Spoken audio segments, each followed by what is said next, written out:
बोलतिया भावे शरण जाता भेटी, बोलतिया भावे शरण जाता भेटी, पाडी तसे तुटी जन्म व्याधी, न पाहे याती कुळाचा विचार, भक्त करुणा करत ज्ञानाबाई, ज्ञानाबाई माझ्या नाथाची माया, ज्ञानाबाई माझ्या नाथाची माया, एका जनार्दनी पाय वंदितसे, न पाहे याती कुळाचा विचार, भक्त करुणा करत ज्ञानाबाई विठ्ठल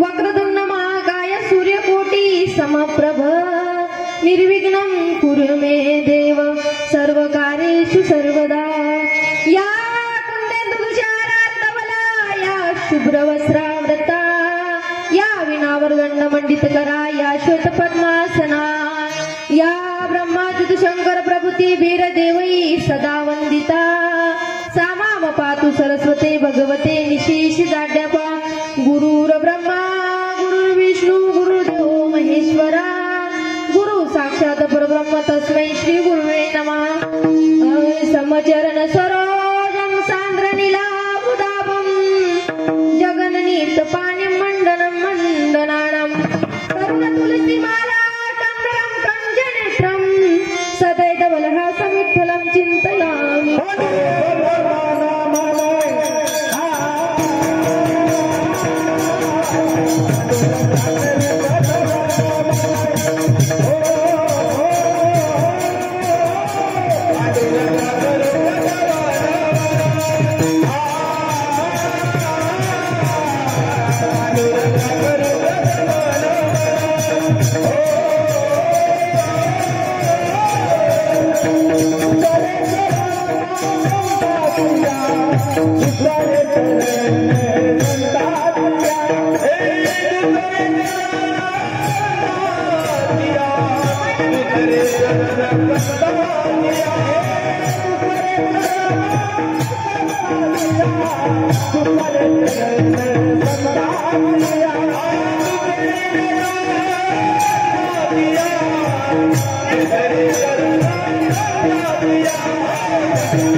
सर्वांना विनंती समोर बसा, या मागाप चला।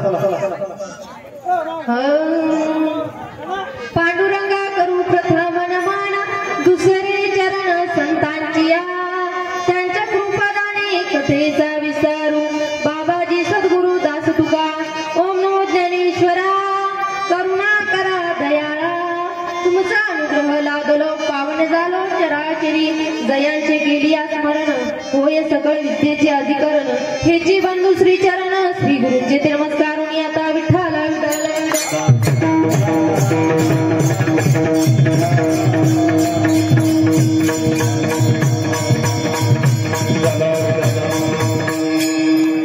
कृपाळ उदार माझा ज्ञानेश्वरा, तया नमस्कार वारंवार, न पाहे याती कुळाचा विचार, भक्त करुणा करत ज्ञानाबाई, प्रसूत प्राप्त प्रसंगी प्राप्त स्थळी, कीर्तन रूपे सेवेसाठी घेतलेला अभंग, पैठण निवासी असलेले शांती ब्रह्मनाथ महाराज, ज्यांनी अख्ख्या जगाला शांतीचा संदेश दिला, असे असणारे नाथ महाराज यांचा हा 4 चरणाचा उत्कृष्ट असा अभंग आजच्या कीर्तन रूपी सेवेसाठी घेतलेला आहे। विठ्ठल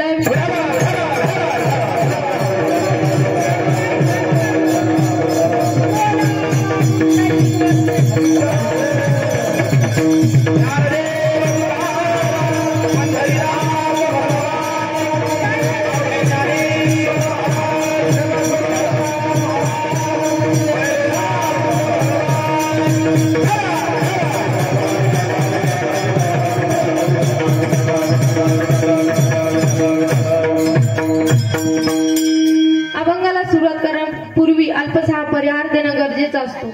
तो म्हणजे असा की आपल्या या गावामध्ये अखिल मोठ ब्रह्मांड नायक पांडुरंगधीश परमात्म्याच्या कृपेने सकल साधू संतांच्या कृपा आशीर्वादाने चालत असलेला हा अखंड हरिनाम सप्ताह भैरवनाथ महाराज यांच्या कृपा आशीर्वादाने आणि त्यांच्याच यात्रेसाठी हा कार्यक्रम आहे. आणि या ठिकाणी भैरवनाथ बाबाची केवढी कृपा आहे महाराज. साधं पान जर इचू कधी चावला, पान कधी लागलं माणसाला, जर तिथं कधी नेऊन ठेवलं तर 4-5 घंट्यामध्ये माणूस क्लिअर होऊन जातो. एवढी महाराजांची कृपा आहे. आणि या भैरवनाथ बाबाच्या कृपा आशीर्वादाने चालू असलेला हा अखंड हरिनाम सप्ताह गेले किती वर्ष झाले अखंड चालू आहे. आणि या ठिकाणी मला ही सेवा ज्यांच्यामुळे प्राप्त झाली असे हरिभक्त पारायण आपले पिंटू सर गावांडे, बरोबर, पिंटू सर गावांडे यांच्या माध्यमातून ही सेवा माझ्याकडे आली. त्याबद्दल मी त्यांचं खूप आभार मानते, धन्यवाद मानते. आणि मी माझं परम भाग्य समजेल की या ठिकाणी मला कीर्तन सेवा करण्याची संधी मिळाली. सर्वांचे धन्यवाद मानते. पुरुष मंडळी असतील, महिला मंडळ असतील, तरुण मंडळ असतील, सर्वांचे आभार मानते. तसेच आपले साहेबराव बाबा ज्यांच्या मुखातून आपण ज्यांच्या रसाळ वाणीमधून आपण रामकथेचं श्रवण करत आहात असे हरिभक्त पारायण साहेबराव बाबा, त्यांचे सुद्धा खूप धन्यवाद. तसेच चोपदार असतील त्यांचे सुद्धा खूप धन्यवाद. तसेच सर्व तरुण मंडळी त्यांचे खूप धन्यवाद. आणि या ठिकाणी मृदंगाची साथ ज्यांची चालू आहे असे हरिभक्त पारायण किरण महाराज चव्हाण यांचे पण खूप मनापासून धन्यवाद. सुदाम महाराज यांचे सुद्धा खूप मनापासून धन्यवाद. शिवा महाराज गोदरीकर यांचे सुद्धा खूप. प्रकाश महाराज शिंदे आमचे दाजीच आहे, ते मी पण लिंगेवाडीचीच आहे, त्यांचे सुद्धा खूप धन्यवाद. जना महाराज आसईकर यांचे सुद्धा कुठेही कीर्तनाला हजर असते. माझ्या प्रकाश महाराज आणि जना महाराज कुठे पण कीर्तनाला हजर असतात, त्यांचे सुद्धा खूप मनापासून धन्यवाद. भगवान महाराज त्यांचे सुद्धा खूप मनापासून धन्यवाद.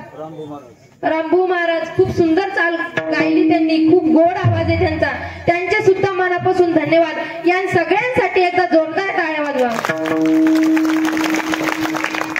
विठ्ठल विठ्ठल विठ्ठल.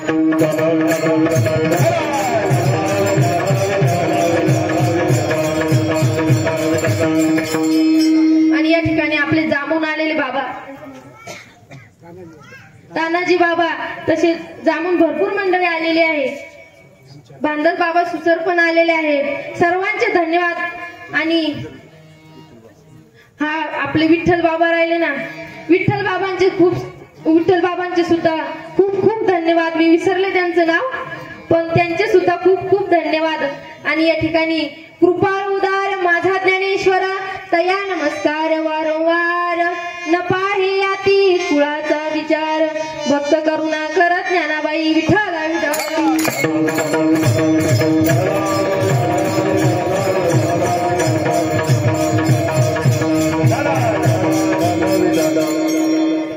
या अभंगामध्ये बाबा नाथ महाराज ज्ञानेश्वर माऊलींचं वर्णन करतात.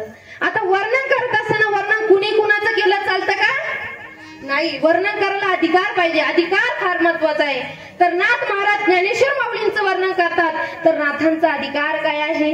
निळोपऱ्या सांगतात, कावडीने पाणी ज्या घरी चक्रवाणी वाहे, चक्रवाणी वाहे, आनंद भवनी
घडी कावडीने पाणी वाहिलं असा नाथांचा अधिकार आहे, म्हणून नाथ महाराज वर्णन करतात.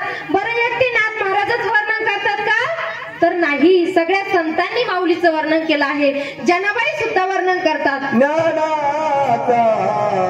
ज्ञानाचा सागर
जना महाराजांनी.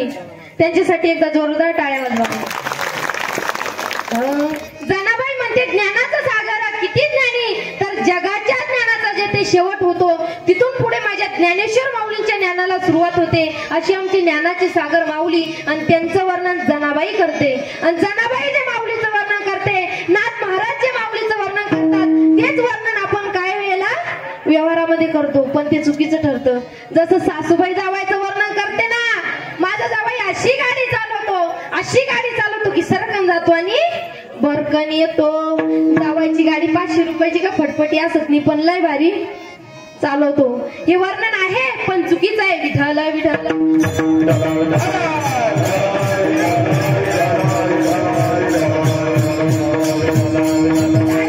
आणि सर्वांनी टाळी वाजवा शेवटपर्यंत, कारण टाळी एवढी महत्वाची ना. आणि तुम्हाला टाळीचं महत्व सांगते. भोजन की मजा थाली से, भोजन की मजा थाली से, ससुराल की मजा साली से. साली कळाली ना? भोजन की मजा थाली से, ससुराल की मजा साली से, और हरि कीर्तन की मजा ताली से, हरि कीर्तन की मजा ताली से. टाळी एवढी महत्वाची. माझं एखादं वाक्य किंवा गायनकार मंडळीची एखादी चाल जर तुम्हाला आवडली तर नक्की टाळी वाजून त्याची दाद द्या, कारण तुमच्या टाळीनं त्या कलाकाराची महती किंवा त्या कलाकाराची महत्वता कळत असते. म्हणून सुंदरपैकी सगळ्यांनी टाळी वाजवायची आहे. आणि टाळीचं महत्व सांगते तुम्हाला, सायन्स मध्ये सांगते आणि परमार्थामध्ये सांगते. रोज सकाळी उठल्या रामदेव बाबा काय म्हणतात बाबा? अल्युमिनियम करा, कपालभाती करा, पण किती शस्त्रक्रिया करा एक सांगू का? रोज सकाळी उठल्या रामदेव बाबा म्हणतात सास को अंदर लाओ, सास को बाहेर छोडो. आमच्या इथं नवीनच लग्न झालेली नवरी आली आणि ती रामदेव बाबाची एवढी फॅन होती. लावला ती सकाळी रामदेव बाबा चॅनल. रामदेव बाबा म्हणले सास को अंदर लाओ, हिची सासूच घरात ओढली. परत रामदेव बाबा म्हणले सास को बाहेर छोडो, हिची सासूच घराच्या बाहेर काढली. पार म्हातारी घामाघूम झाली. नवरा आला म्हणला काय म्हणली? रामदेव बाबा चालू आहे. नवरा म्हणला मारती का त्या म्हातारीला? विठाला विठाला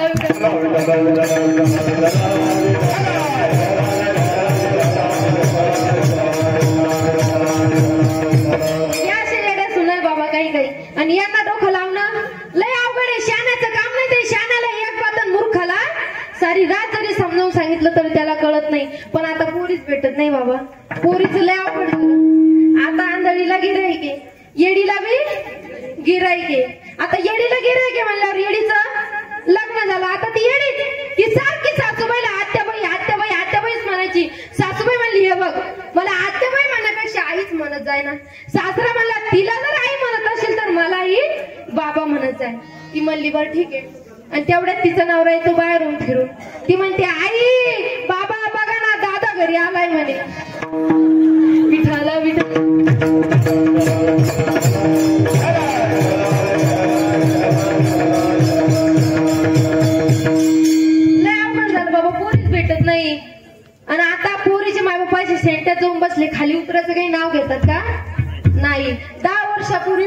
पाहुणे पाहायला जायचे म्हणलं बिना फोनची 100 माणसं जायची. किती? 100. आता 2च जाते, ते बी पोराचा बाप आणि पोराची माय, ते बी स्कूटीवर.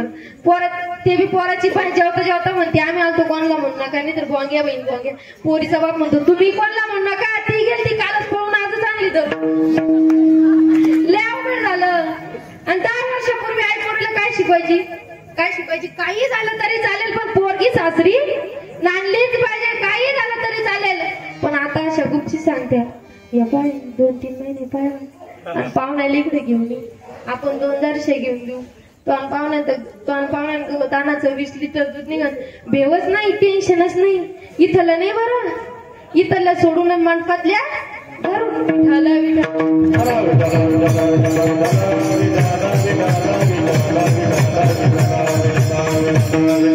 आई पोरीला विचारते बाई तो नवरा काय बोलतो का, माझा जावई काय बोलतो का. पोरगी अशी घालत असते. पोरगी म्हणते आई ते ना लई चांगले बघ, एवढा चांगला आहे ना माझा नवरा, एवढा चांगला आहे ना मी किती पण बॅलन्स सोडो मला ते नेटबॅक टाकूनच देतात. लई चांगला माझा नवरा, एवढा चांगला आहे ना, एवढा चांगला आहे ना. दार लावून भांडे घासतो का आई, दार लावून भांडे घासतो.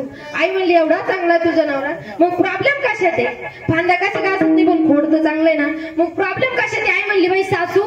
पोरीच्या डोळ्यात लगेच आसू, टपा टपा टपा आसू आले. आई ना काय म्हणली मी काय सासू काय बोलती का, काय सांगू मम्मी, एवढ्या बोलते ना सासूबाई, एवढ्या बोलते ना आत्याबाई, घरातले सगळे चांगले पण सासूबाई एवढ्या बोलते ना पण मला किती का बोलत नाही. पण त्या तुझ्या ना बाबाच्या नावाचा उद्धार करते ना. नाही सासा, जेवढ्या मंडपात सासा जमलेल्या आहे शपथ घेऊन सांगते का माय मी तुम्हाला, तुम्ही तुमच्या सुनाला 24 तास बोला, मी म्हणत नाही बोलू नका, अधिकार आहे तुमचा. आता तुम्ही सासू आहे, तुम्ही बोलल्याच पाहिजे. पण कधीतरी तिचं कौतुक करत जा. एखादीची सुनबाई चांगली दिसत असेल तर जशी लेकीची नजर काढते तशी सुनाची पण काढत जा. आणि तुम्ही का तिला वाईट बोलल्या आणि तुम्ही का तिला आई बापावरून बोलल्या तर सुनबाई पेटली समजून घ्यायची. आई म्हणली बाई काय बोलते का सासू, मला म्हणते हे शिकवलं का, ते शिकवलं का, तुझ्या आईने तुला हे शिकवलं का. मग मला लय राग येतो. आई म्हणली पाय सासूचं द्वारा कवर आहे, जवळ सासूच्या अंगात ताकद आहे तवर. आणि एकदा का सासूबाई टेकली की 7 बारा ते तुझ्याच नावावर कशाला टेन्शन घेते. मग आणि सासूबाई बोलती तर बोलते ना, ती का लोकांची का, सासू तो हिचे. उलट सासूला असा मोठेपणा द्यायचा. आता पोरगी जरा भोळीच होती. पोरगी म्हणली आई हा मोठेपणा कोणत्या दुकानात विकत भेटतो ग. आई म्हणली अड्या जनावरा तो द्यावा लागतो. त्या सासूला असा मोठेपणा द्यायचा. तिला हरभरा झाडावर चढवायची. पोरगी म्हणली बाई आई आता लय झाड ना, हरभरा झाडी ओढू सगळे मुडल ना. आई म्हणली अड्या पुतळ्या ये पाय तुझी सासू तुला कारण नसताना बोलती ना, तुझी सासू तुझी चुकी नसताना बोलती ना, मग तो सासूबाईला उलटून बोलायचं नाही, उलटून उत्तर द्यायचं नाही. तू फक्त एवढं म्हणायचं आत्या तुम्ही बोलते ना अगदी बरोबर बोलता, काही सुद्धा चुकीचं बोलत नाही, एकदम बरोबर बोलत्या, फक्त एवढं म्हणायचं. मायने पक्का मंत्र पाठ करून दिला पोरीला बाबा. आणि पोरगी नांदायला आली तिने चहा बनवला. आता चहा थोडी साखर कमी पडली असन. सासूबाईने मोठ्या नाव दिला सुनबाई इकडे ये. काय सासूबाई, अगं असं नसतं, असं असतं. सुनबाईला मायनं शिकवलेला मंत्र आठवला. सुनबाई म्हणली आत्या एकदम बरोबर बोलला तुम्ही, काही सुद्धा चुकीचं बोलल्या नाही, एकदम बरोबर बोलल्या. अहो सासूला असं इंजेक्शन फिट बसलं, सासू गारच. परत तिने संध्याकाळी भाजी बनवली, भाजी थोडं तिखट जास्त पडलं. परत सासूबाईने मोठे नाव दिलं सुनबाई इकडे. काय सासूबाई, अगं असं नसतं, असं असतं. सुनबाईनं पक्काच मंत्र पाठ केलेला होता. सुनबाई म्हणली आत्या एकदम बरोबर बोलल्या तुम्ही, काही सुद्धा चुकीचं बोललं नाही, एकदम बरोबर बोलल्या. आणि असा 2-3 महिने मंत्र चालला बाबा चांगला. आणि 3ऱ्या महिन्यामध्ये सासूबाई आजारी पडली. सासूचं थंडी जायना, तापही जायना, भोकरदन पाहिलं, जालनं पाहिलं. डॉक्टरनं म्हातारी घरी काढून दिली.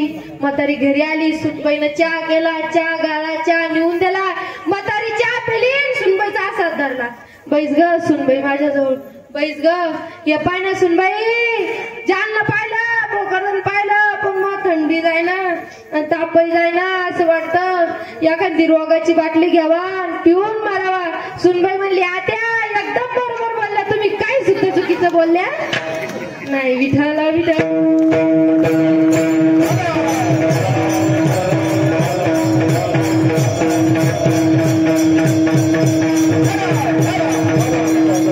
म्हणजे शिकवलेला असं असतं. म्हणजे येडीला माहेरही सारखा आणि सासरही सारखाच विठ्ठल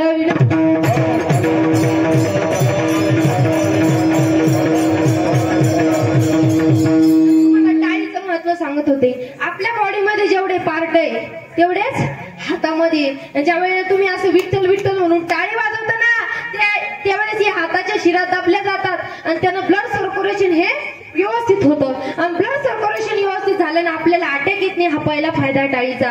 आणि दुसरा फायदा काय, रोज जर विठ्ठल विठ्ठल म्हणून जर टाळ्या वाजवल्या तर हजारो पाप जातात आणि पुण्य मिळतं. एवढी टाळीची ताकद आहे. म्हणून सुंदरपैकी सगळ्यांनी शेवटपर्यंत टाळी वाजवा. आणि तिसरा फायदा काय, अरे ताली बजाने से क्या होता है, अरे ताली बजाने से क्या होता है, तो सुनो, अरे ताली बजाने से हाथों की लकीरें खुल जाती है और कितनी भी जाड़ी औरत हो पतली बन जाती है. चला बिठाला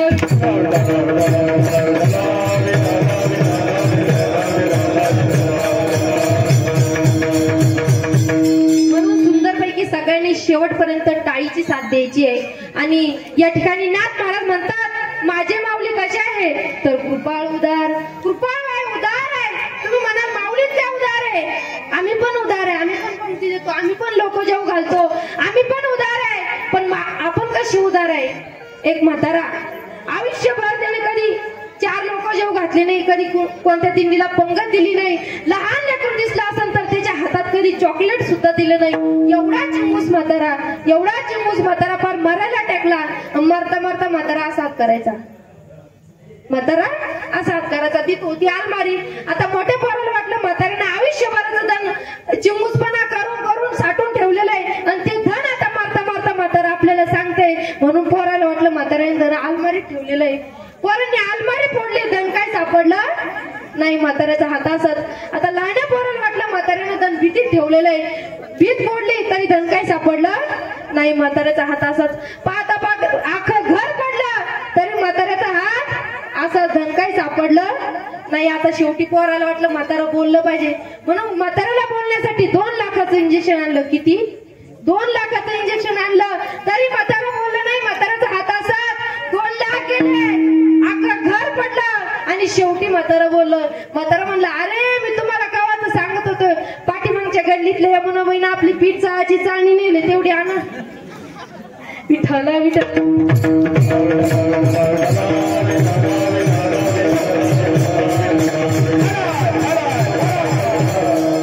आपण अशी उदार आहेत, पण माऊली अशी उदार आहेत का नाही. संत उदार उदार भरले अनंत भांडार.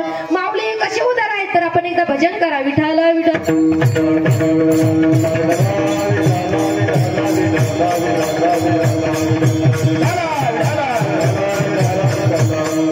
तर एकदा निवृत्तीनाथांना मांडे खाण्याची इच्छा झाली आणि निवृत्तीनाथ मुक्ताबाईला म्हणू लागले मुक्ता आपल्याला मांडे भाजण्याकरता खापर घेऊन ये.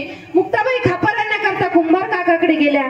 कुंभार काकांनी मुक्ताबाईच्या हातात खापर दिलं आणि मुक्ताबाई खापर घेऊन घरी निघाल्या. पण घरी जात असताना वाटामध्ये त्यांना विसोबा खेचराने पाहिलं आणि मुक्ताबाईच्या हातातलं खापर विसरून घेतलं, पायाखाली चिरडून टाकलं, फोडून टाकलं आणि मुक्ताबाई तशाच रडत रडत घरी निघाल्या. माऊलींनी विचारलं मुक्ता नाराज का बसलीस, मुक्ता रडतेस का.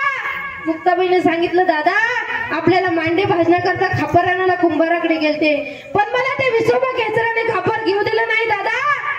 ते संन्याशीचे मुलं आहेत म्हणून फार रागवले दादा.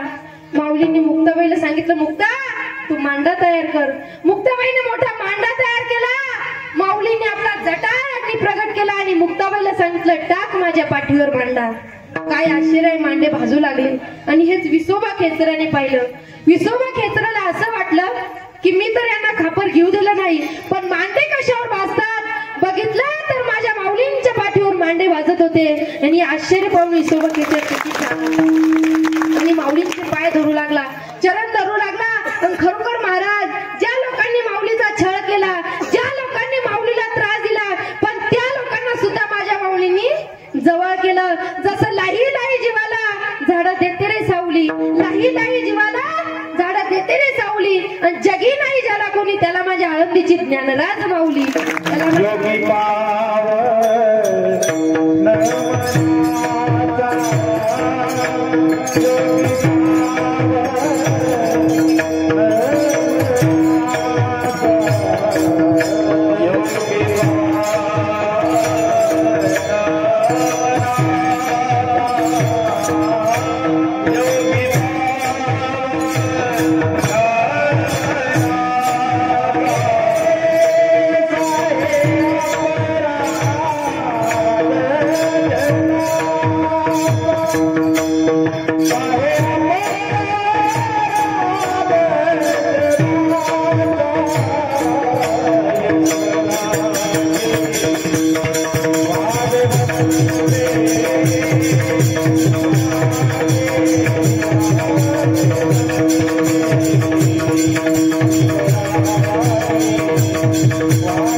माऊलींची मोठी कृपा आहे म्हणून आपले नाथ महाराज अभंगाच्या प्रथम चरणात म्हणतात कृपाळू उदार माझा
म्हणून तुकाराम महाराज म्हणतात अनुभवाले अंगा तो या जगात येत असो मला अनुभवाला आहे तो भुकेला आहे पण कशाचा थोरा प्रेमाचा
जोरदार टाळ्या.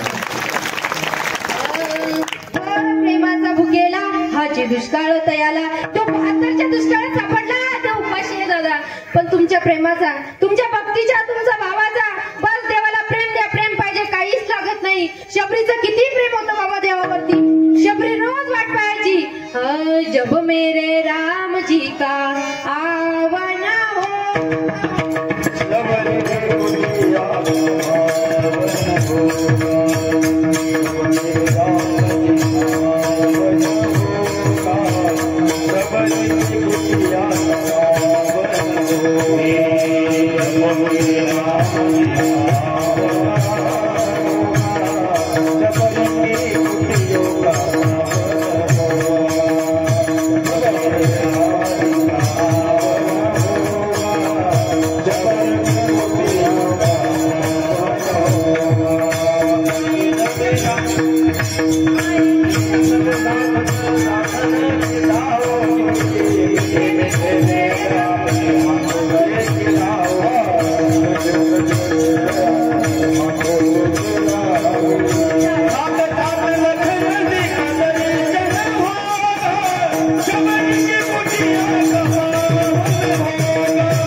प्रतीक्षेचा अंत झाला आणि प्रभू रामचंद्र शबरीला भेटण्यासाठी आश्रमामध्ये आले. त्यावेळेस शबरी खूप वयोवृद्ध झालेली होती, तपव्रत झालेली होती आणि प्रभूंना पाहून शबरीला कमी आनंद झाला असेल तो. शबरीचा आनंद गगनात मावेना एवढा आनंद शबरीला झाला आणि शबरीने प्रभूंना बसण्यासाठी आसन टाकलं आणि पाय धुण्यासाठी पात्र सुद्धा नव्हतं महाराज शबरीकडे. शबरीने आपल्या हाताची ओंजळ केली आणि प्रभूंच्या चरणावर मस्तक ठेवलं. आपल्या अश्रूंनी प्रभूंचे पाय धुवून काढले. एवढं प्रेम शबरीचं देवावर होतं. आणि जंगलामधून जे बोर आणून ठेवलेले होते ते बोर प्रभूंना खाण्यासाठी दिले आणि म्हणू लागले, प्रभू हे बोर मी माझ्या शुद्ध दातांनी चाखून पाहिलेले आहे. आता तुम्ही सांगा शबरी कोणत्या कंपनीचं टूथपेस्ट वापरत होती? शबरी रोज आंघोळ करत होती का? नाही, शबरी कुठल्या कंपनीचं टूथपेस्ट वापरत नव्हती. शबरी रोज आंघोळ करत नव्हती, पण तिच्याकडे काय होतं? प्रेम होतं, भाव होता. आणि प्रेमामुळे देवाने शबरीचे उष्टे बोर खाल्ले. सुदाम देवाचे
शबरीचे उष्टे बोरं खाल्ले, सुदाम देवाचे पोहे खाल्ले, एवढंच नाही तर विदुर काकाच्या कन्या खाल्ल्या. म्हणून देवावरती प्रेम करा. पण आपण देवावरती जाऊ द्या, पण संसारात सुद्धा प्रेम करतो का? नाही. प्रेम कशाला म्हणावं? बायको नवऱ्यावर करते ते प्रेम का नवरा बायकोवर करतो ते प्रेम? त्याला प्रेम म्हणतात का? अरे प्रेम कशाला म्हणावं? आता तर प्रेमाची व्याख्याच बदलून टाकलेली आहे. लग्न जमलं म्हणजे साखरपुड्यातच फोन येतो, फोनाला यांच्या गप्पा सुरू होतात. पोरग लगेच तिकडून म्हणतं रडत असेल तर रडू पाठव, रडत असेल तर रडू पाठव, हसत असेल तर हसू पाठव. पोरगी म्हणते भांडे घासते खरकट पाठवू का? याला प्रेम म्हणावं का? अरे प्रेम कशाला म्हणावं? शबरीने रामावर केलं ते प्रेम, सुदामाने श्रीकृष्णावर केलं ते प्रेम, आणि आई लेकरावर करते ना ते प्रेम, त्याला प्रेम म्हणतात. पण आपण देवावर तर जाऊ द्या.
सुख देई प्रेमे विना नाही समाधान.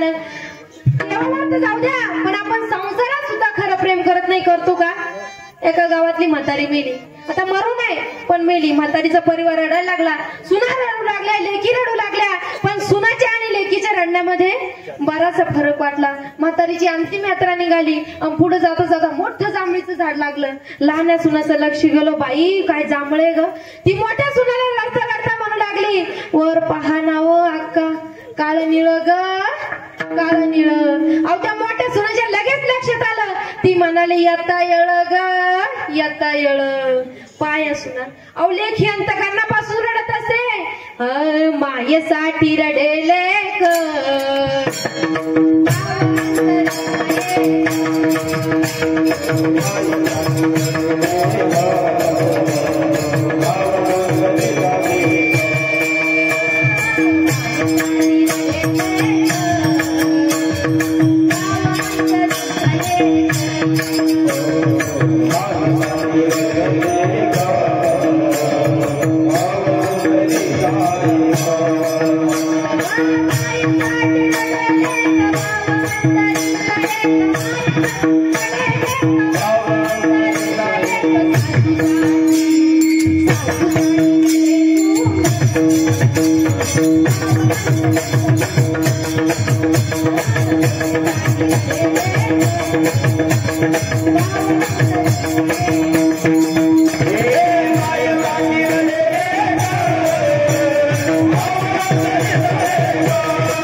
रडाया नाही हसवानी माया.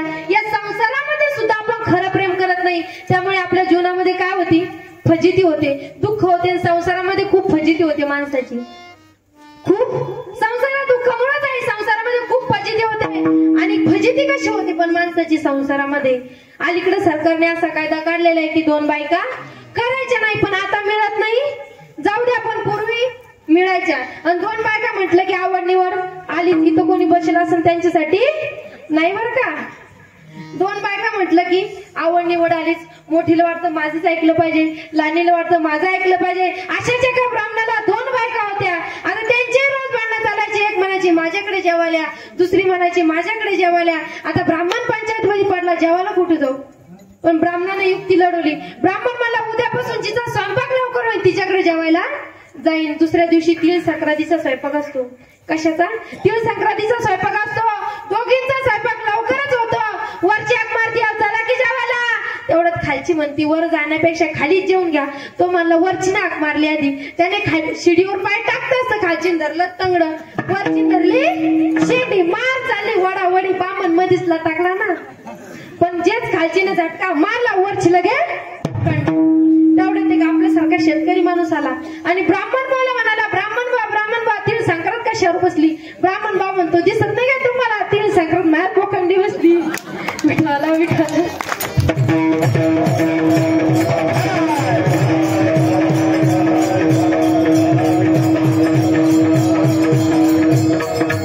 ब्राह्मण काकाची फजिती ऐकून आपल्याला चांगलं हसायला आलं. पण सगळ्यांच्या जीवनामध्ये फजितीच आहे. त्या ब्राह्मणाला 2 होते, आपल्याला एक सांभाळलं जात नाही. बाबा सांभाळलं जाते का? एक सांभाळलं जात नाही. आणि आता बाया माहेरी गेल्या ना तर त्या नवऱ्याकडे संशयाच्या भावनेनं पाहतात. आणि परमार्थामध्ये संध्या चालत नाही आणि प्रपंचामध्ये सुद्धा संध्या चालत नाही. संशय नसला पाहिजे. पण आता बाया माहेरी गेल्या तर त्या नवऱ्याकडे संशयाच्या भावनेनं पाहतात. एक बाई माहेरला गेली, माहेरून तिनं फोन लावला, कुठे तुम्ही? हा म्हणला मी घरीच आहे. ती म्हणली पुरावा काय तुम्ही घरी? ती म्हणला पण मी घरीच आहे. ती म्हणली मला पटत नाही ना पण तुम्ही घरी आहे. तो म्हणला सांग असं काय करू की तुला पटल? मी घरीच आहे. ती म्हणली किचन मध्ये जा. किचन मध्ये जा, किचन वाटेवरती तेवढा मिक्सर तेवढा चालू करा. हा किचन मध्ये गेला, यानं मिक्सर चालू केलं. तिला आवाज आला, हाय म्हणली घरीच आहे. परत दुसऱ्या दिवशी फोन आला, कुठे तुम्ही? हा म्हणला मी घरीच आहे. करा मिक्सर चालू. यानं लगेच मिक्सर चालू केलं. तिला आवाज आला, हाय म्हणली घरीच आहे. परत दुसऱ्या दिवशी फोन आला, कुठे तुम्ही? हा म्हणला मी घरीच आहे. करा मिक्सर चालू. यानं लगेच मिक्सर चालू केला. परत विचारला मी मिक्सर पशीच उभा आहे. मला माहिती होतं तुझा फोन येणार आहे. अहो 10 दिवस राहणारी बाई बाबा 4 दिवसात घरी आली घरी बघती तर मला काही राजन पोरगा विचारला पप्या तो बाप कुठे रे. पोरगा म्हणता आई 4 दिवस झाले पप्पा मिक्सर थैलीत घेऊन येतोय.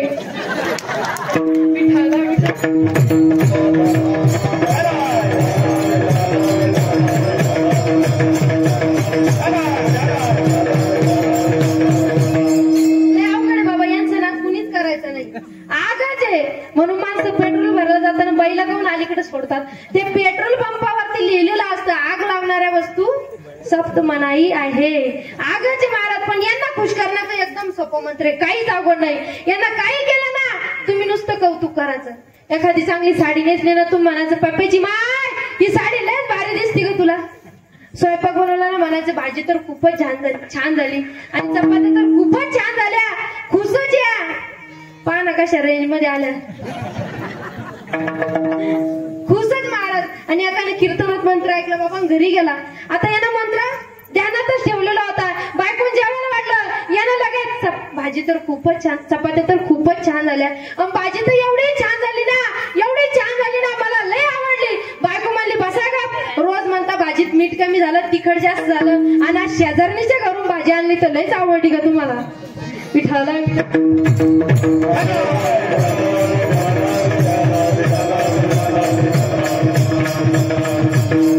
म्हणून या संसारामध्ये कुणीच सुखी नाही. जो देखे सो दुखिया बाबा सुखिया कोई नाही. या संसार नगरी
विठाला विठाला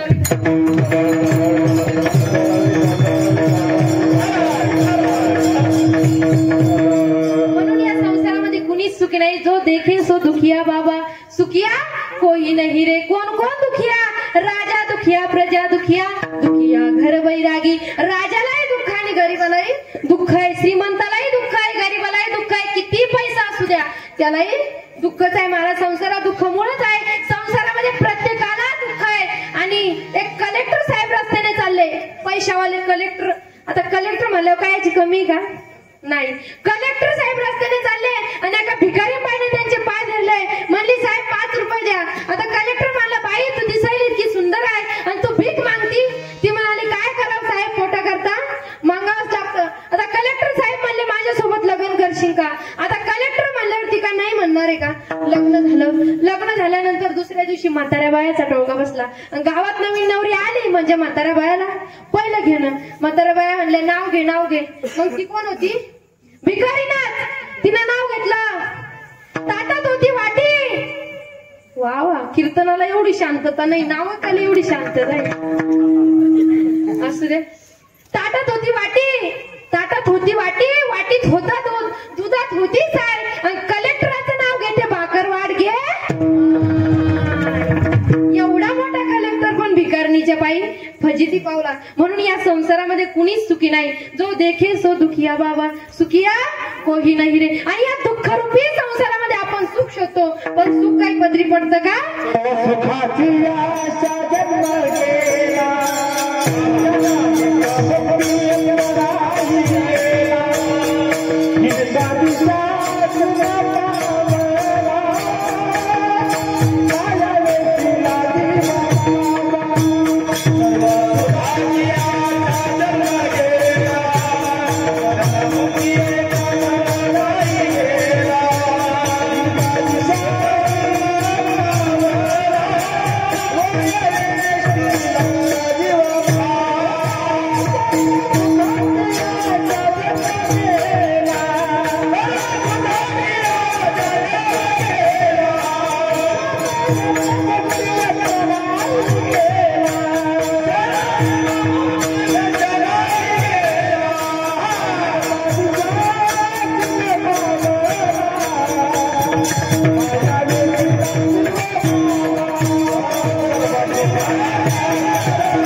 सर्व सुखाची आशा जन्म गेला आणि या ठिकाणी नाथ महाराज म्हणतात माझ्या माऊलीला तुम्ही शरण जा.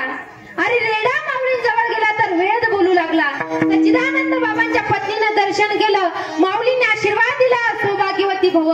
सच्चिदानंद बाबांना जिवंत केलं आणि त्याच सच्चिदानंद बाबांनी ज्ञानेश्वरी ग्रंथ लिहिला. शके 1272 तै टीका केली ज्ञानेश्वरी. सच्चिदानंद बाबा रे लेखक झाला.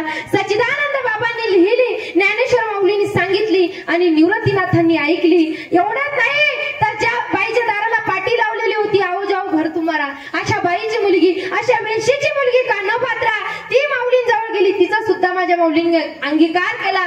मला काय म्हणायचंय की माऊली कोणत्या जातीचा विचार करत नाही, माऊली कोणत्या कुळाचा विचार करत नाही. म्हणून आपले नाथ महाराज अभंगाच्या दुसऱ्या चरणात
स्वतःला समजा यू आर व्हेरी लकी. आणि ज्या बापाला पहिली मुलगी झाली ना त्या बापाने जगातला सर्वात भाग्यवान बाप स्वतःला समजा रडत बसू नका.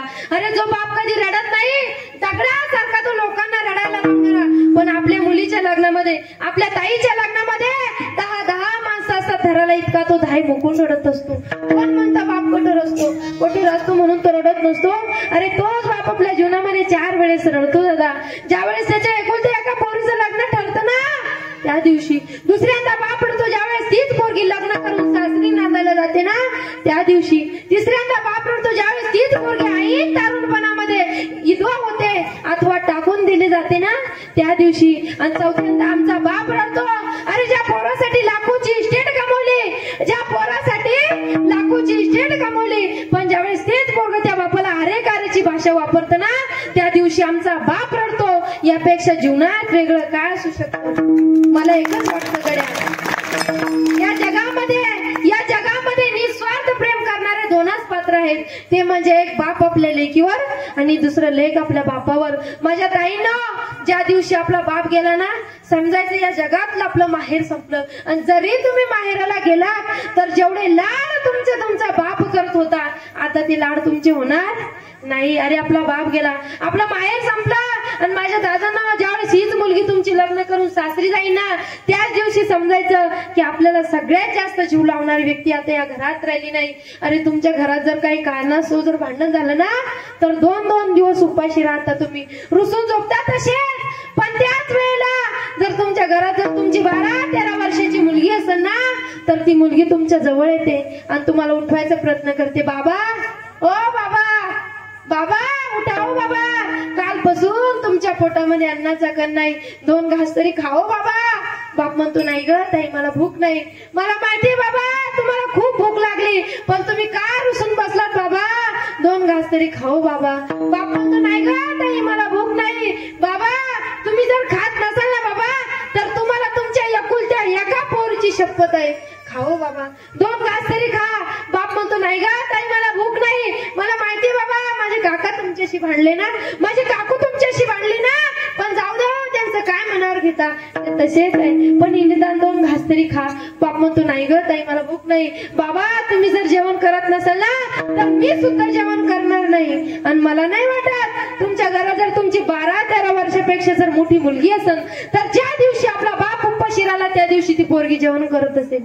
ती पोरगी बिचारी विचारते माझा बाप उपाशी आहे ना मग मी का जेवण करू. पोरीचं किती प्रेम असतं महाराज बापावरती. ज्यावेळेस ती लग्न करून सासरी नांदायला जात असते त्यावेळेस सुद्धा तिला तिच्या बापाचीच काळजी असते.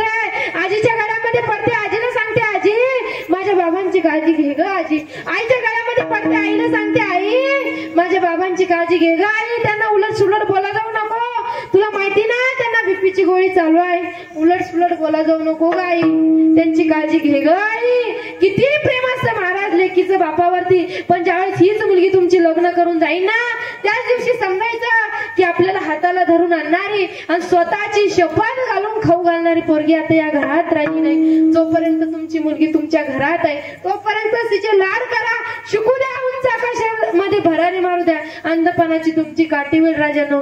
मुलींना तुम्हालाही सांगते असं सुंदर वागायचं, असं सुंदर वागायचं की आपल्या आई वडिलांना वाटलं पाहिजे आमच्या घरामध्ये मुलगी नाही जन्माला आली, आमच्या घरामध्ये झाशीची राणी जन्माला आली, राणी लक्ष्मीबाई जन्माला आली.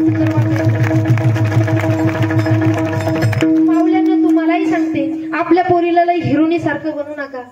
आजकाल आईची जास्त चुकी महाराज. आईला वाटतं आपली पोरगी कॅटरीना कॅफ दिसावी. काय वाटतं? कॅटरीना कॅफ दिसावी. पण कधीतरी आईला वाटलं पाहिजे आपली पोरगी अहिल्याबाई होळकर दिसावी, आपली पोरगी रमाबाई आंबेडकर दिसावी, आपली पोरगी सावित्रीबाई फुले दिसावी, आपली पोरगी बाळासाहेब जिजाऊ दिसावी. कधीतरी आईला वाटलं पाहिजे. पोरीला लई हिरोनी सारखं नका बनू. पोरीला कराटेचे क्लास शिकवा, फायटिंग शिकवा. वाकड्या नजरेने तिच्याकडे जर पाहिलं ना त्या माणसाला फाडून पोरगी घरी आली पाहिजे असं कारण काळात. मला सांगा तुमची मुलगी शाळेत गेली तर घरी सुखरूप येईल याची गॅरंटी आहे का? नाही. आणि कोणता कायदा होता माझ्या राजांकडे? छत्रपती शिवाजी महाराजांकडे कोणता कायदा होता? अरे नव्हती कलम, नव्हता कायदा, नव्हती कलम, नव्हता कायदा, तरी सुखी होती प्रजा. कारण सिंहासनावरती बसला होता माझा छत्रपती माझ्या शिवाजी राजाच्या कायद्याची गरज आहे आता. आणि आताचे तरुण म्हणतात आम्ही शिवरायांचे मावळे आहोत, नवे नवे संभाजी महाराजांचे मावळे आहोत. पण मावळा कोणाला म्हणायचं? शिवजयंती जवळ आली स्टेटस ठेवला म्हणजे मावळा बनतो का? ताडी वाढवली मिशा ठेवल्या म्हणजे मावळा बनतो का? आचरण करावं लागन तेव्हा कुठं मावळा बनेल. आताचे तरुण म्हणतात आम्ही जिजाऊचे शिवरायांचे मावळे आहोत, पण मावळा कुणाला म्हणायचं? मावळा कुणाला म्हणतात? या डोळ्याने मुलीच्या रूपाचं नेत्र सुख घेणारे भरपूर मुलं असतात. या डोळ्याने मुलीच्या रूपाचं नेत्र सुख घेणारे भरपूर मुलं असतात. पण ताई अंगावरती ओढणी घे, लोक बघतात हे म्हणणारे फक्त संभाजीचेच मावळे असतात. संभाजीचेच मावळे असतात. आणि काय संभाजीराजे सुद्धा होऊन गेले महाराज, मेले, प्राण सोडा पण धर्म सोडा का नाही. म्हणून हे शिवाजी महाराजांच्या कायद्याची गरज आहे. आणि या ठिकाणी म्हणतात ना, ढाल तोडून वार करते तिला तलवार म्हणतात. ढाल तोडून वार करते तिला तलवार म्हणतात. या महाराष्ट्रात एकच राजे झाले, त्यांना छत्रपती शिवाजी राजे म्हणतात. काय राजे होऊन गेले महाराज. शिवाजी महाराज जर नसते तर काशी की कला जाती थी, मथुरा की मस्जिद बनती थी. अरे एक शिवाजी नाही था तो सबकी सुनता होती थी. शिवाजी महाराज जर नसते तरी बाबा अफजल खान झाले असते. इकडे फाजल खान, हे सगळे खानांच्या यादीमध्ये जमा झाले असते. तुम्ही शाहिस्तिक खान आणि तुम्ही का सुरायल्या, तुम्ही बेगम झाल्या असत्या, रुखसार बेगम झाल्या असत्या सगळ्या. पण माझ्या राजांचे मोठे उपकार आहे आपल्यावर. आज आपल्याला स्वातंत्र्य जीवन जगता येतं हे केवळ आणि केवळ फक्त माझ्या राजामुळे. म्हणून म्हणतात ना, त्या मातेची पुण्य होती, त्या जिजाऊची पुण्य होती. म्हणून धन्य धन्य तो जिजाई, जिजाई तो शिवाजी. धन्य धन्य ते जिजाई, जिजाई तो शिवाजी.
आणि जिजाऊ कुणी स्त्री नाहीये मायबाप. जिजाऊ ही एक प्रवृत्ती आहे जी म्हणजे जिच्या मनात ज्या म्हणजे जागृती निर्माण झाली आणि हो म्हणजे उत्कर्ष जन्माला आला. त्याचं नाव आहे छत्रपती शिवाजी महाराज. आणि स्वराज्य निर्माण करेल असा पुत्र जन्माला घालण्याची ताकद जिच्या उदरात आहे, जिच्या कुशीत आहे, त्या प्रवृत्तीचं नाव म्हणजे जिजाऊ मासाहेब. आणि अशा जिजाऊंच्या पोटी शिवराय जन्माला आले. आणि जिजाऊ साहेबांनी एकच घडवला पण कसा, लाखात एक महाराज. म्हणून मुला मुलीवरती संस्कार करण्याची फार गरज आहे. या मुलांना हरिपाठ दाखवा, कीर्तनाला आणा. पोरांना जॉनी जॉनी झोपले काय पोरींना जॉनी जॉनी आणि कीर्तन कीर्तन. वा रे वा. या मुलांना हरिपाठ दाखवण्याची गरज आहे, कीर्तनाला आणण्याची गरज आहे, ज्ञानेश्वरी दाखवण्याची गरज आहे. किती जणांच्या घरामध्ये ज्ञानेश्वरी वरती बोट करावर ज्ञानेश्वरी आहे. लाजू नका सर्वांनी, ज्याच्या घरी आहे त्यांनी वरती बोट करा.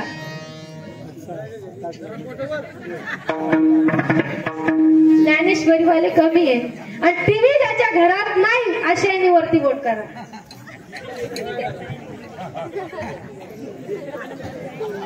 वा वा वा. लग्न झालं म्हणजे त्या नवरी सोबत एक आवता येते, तिचं नाव काय, टीव्ही. विठाला विठाला.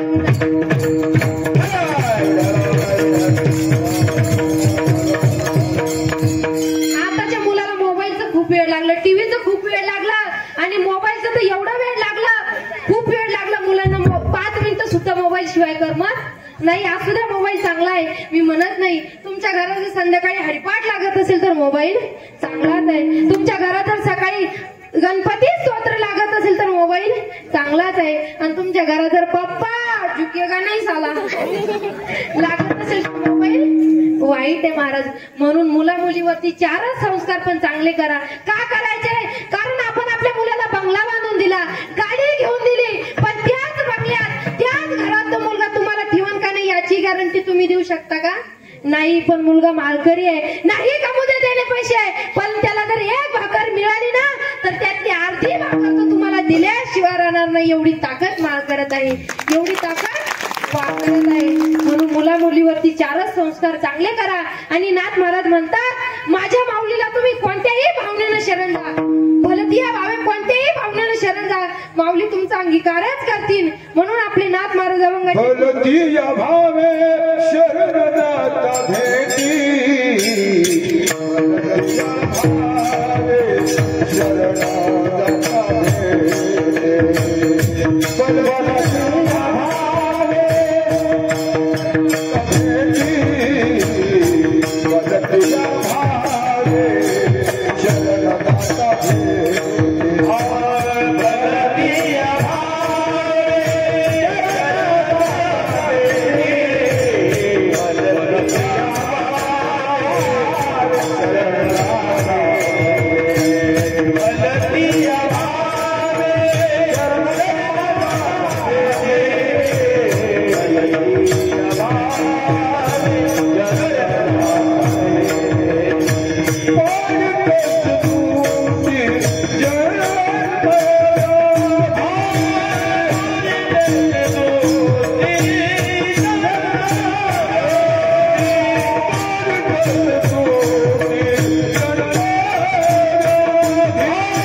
जाता जन्म व्याधी न पाहे याती कुळाचा विचार भक्त करुणा करा ज्ञानाबाई विठाला विठाला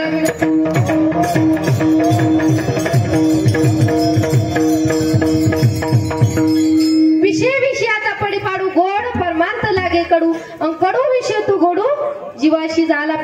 म्हटलं की कुणाला झोप लागते का? नाही. पण कीर्तन म्हटलं की तुम्हाला लागली का? नाही. कीर्तन म्हटलं की लागते.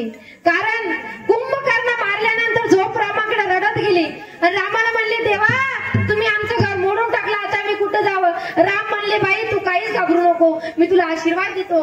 ज्या ठिकाणी माझं कीर्तन भजन चालू असेल त्या ठिकाणी तुझा अंगीकार होईल. पाठी मागून गेली तरी तुझा अंगीकार होईल, पुढून गेली तरी तुझा अंगीकार होईल. म्हणून काही माणसाची झोप डोळेवाशी झोप, काहींची तोंडवाशी झोप, काहींची चक्री झोप, डोकं एका जागेवर पण 4 चौकण हिंडतात, त्याला चक्री झोप म्हणतात. काय काही झोपीचे प्रकार तर असे. मी एका ठिकाणी कीर्तनाला गेले आणि 2 म्हातारे बसलेले होते, एक ह्या कोपऱ्याला आणि एक ह्या कोपऱ्याला. तुम्ही नाही बरं बाबा. 2 म्हातारे बसलेले होते, एक ह्या कोपऱ्याला आणि एक ह्या कोपऱ्याला. झोपले ना ते कीर्तनात. हा म्हणायचा, परत हा म्हणजा, परत हा म्हणजा, परत हा म्हणजा. असे काही झोपीचे प्रकार आहेत. पण पिक्चर म्हटला की कुणाला झोप लागते का? नाही. म्हणजे हल्ली लोकांना सगळं नकलीच असं वाटतं. पूर्वीची सुनबाई किती वाजता उठायची बाबा? 4 वाजता. 4 वाजता उठल्यानंतर तिचं काम काय? जात्यावर दळायचं. आणि आताची सुनबाई किती वाजता उठती पोरींनो? 8 वाजता. 8 वाजता उठल्यानंतर तिचं काम काय? पहिला मोबाईल बघती. म्हणजे पूर्वीची सुनबाई 4 वाजता उठायची आणि 4 वाजता उठल्यानंतर जात्यावर दळायची. दळत असताना वव्या म्हणायची. जनाबाई सुद्धा जात्यावर दळायच्या आणि दळत असताना वव्या म्हणायच्या. काय म्हणायच्या जनाबाई? सुंदर माझे जाते ग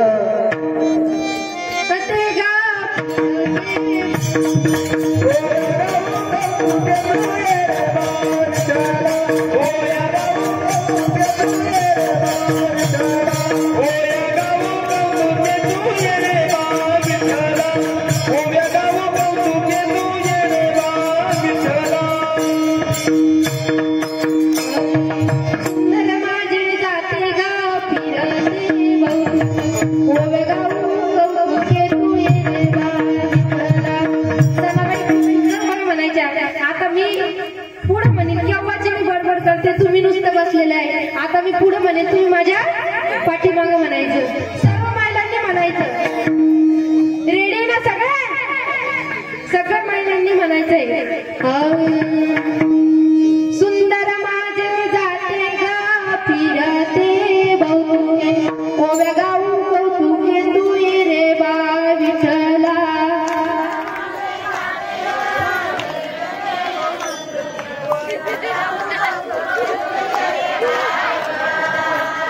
पुढच्यांनी उदड घेतलं, मागच्या रोजानं आल्या का? सगळ्यांनी म्हणायचंय. सुंदर माझे जाते गा फिरते बहुतुके, ओव्या गाऊ कौतुके तू ये रे बाळ विठ्ठला.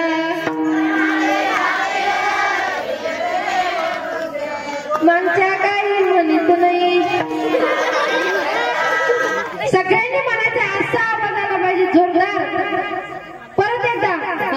सुंदर माझे जाते गा फिरते बहुतुके, ओव्या गाऊ कौतुके तू ये रे बाळ विठ्ठला. टाळा काही वाजत नाही.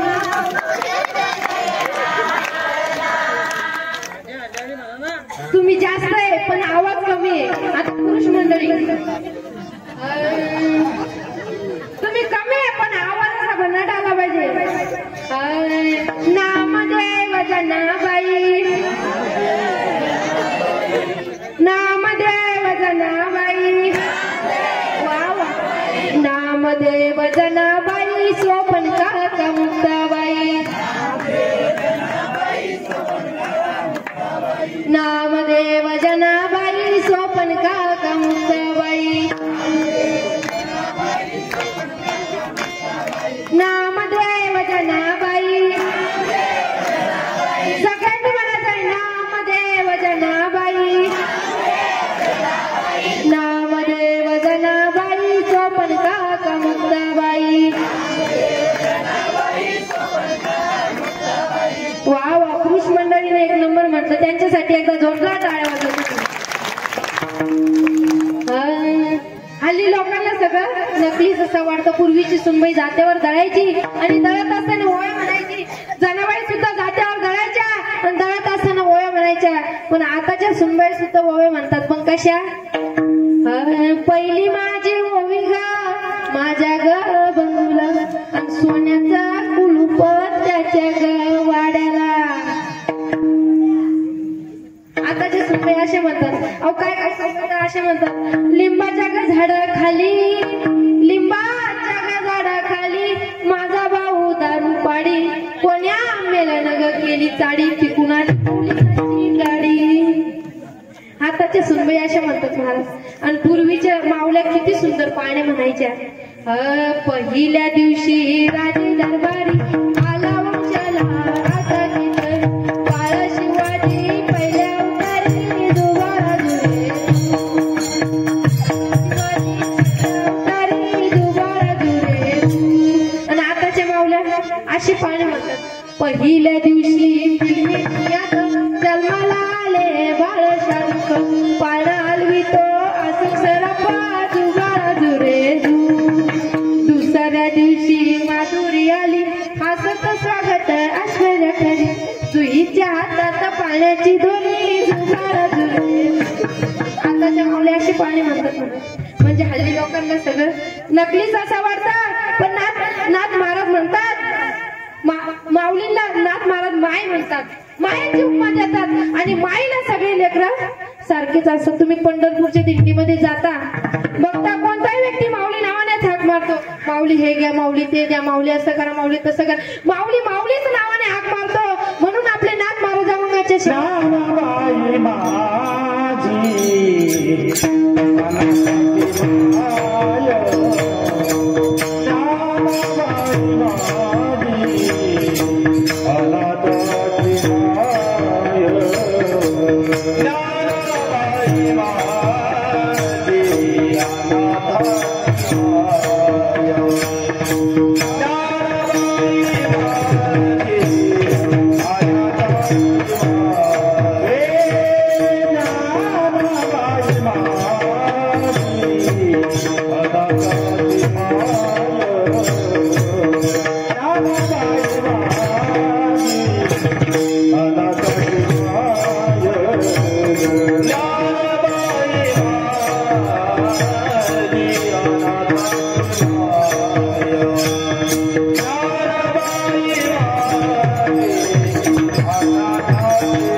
समर्पित करते आणि या ठिकाणी उपस्थित असलेले सर्व गायनकार मंडळी असतील बालक मंडळी असतील, तसेच आपले पेटीवाले बाबा ज्यांच्या मुखातून आपण रामकथेचं श्रवण करत आहात असे रावसाहेब बाबा यांचे सुद्धा, साहेबराव महाराज यांचे सुद्धा खूप धन्यवाद। आणि या ठिकाणी मृदंगाची साथ गोड असा हात आहे त्यांचा असे किरण महाराज चव्हाण त्यांचे सुद्धा खूप मनापासून धन्यवाद। तसेच आपले चोपदार बाबा, सगळ्यांचं नाव घेतलं सुरुवातीला पण चोपदार बाबाचं घेतलं नाही,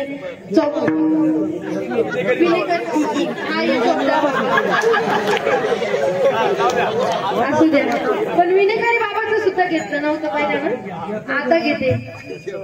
आणि चोपदार बाबा खूप छान आहे आपले। मी एका ठिकाणी कीर्तनाला गेले, असेच चोपदार बाबा होते, पण यांनी पॅन्ट घातलेली, त्या चोपदार बाबांनी धोतर घातलेलं होतं आणि ते चोपदार एवढं नाचले कीर्तनात। आणि त्यांना काय माहित त्यांची बायको कीर्तनात येईल होती म्हणून ते घरी गेले। बायको म्हणली का घरी काम सांगितलं की लय अंग दुखतं तुमचं आणि कीर्तनात बरं ठुमकू ठुमकू नाचत होता। म्हणला तुला खरं सांगू का? ती म्हणली सांगा ना। तो म्हणला खरं सांगू का? म्हणली सांगा ना। तो म्हणला जसं कीर्तन सुरू झालं तसं माझ्या धोत्रातच जुरळ घुसलं होतं। विठाला विठाला विठा।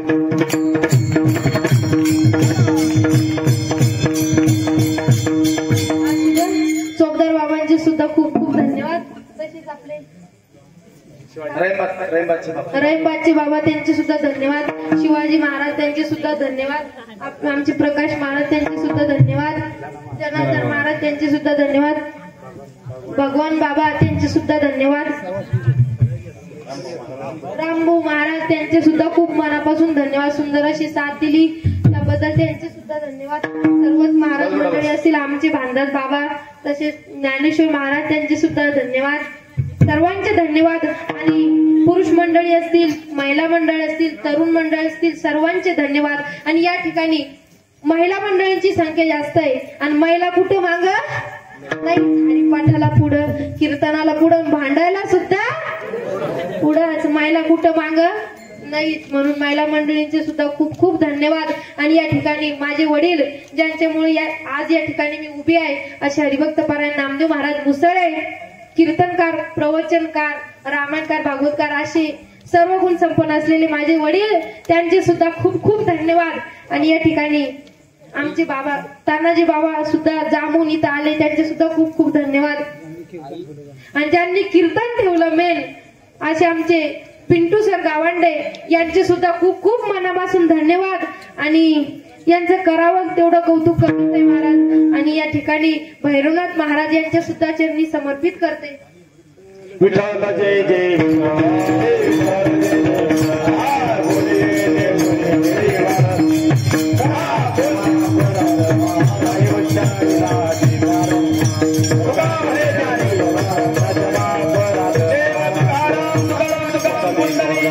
धन्यवाद ताई।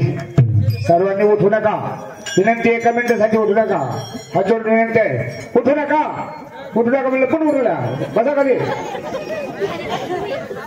ताईसाठी एकदा टाळ्या वाजवा जोरदार।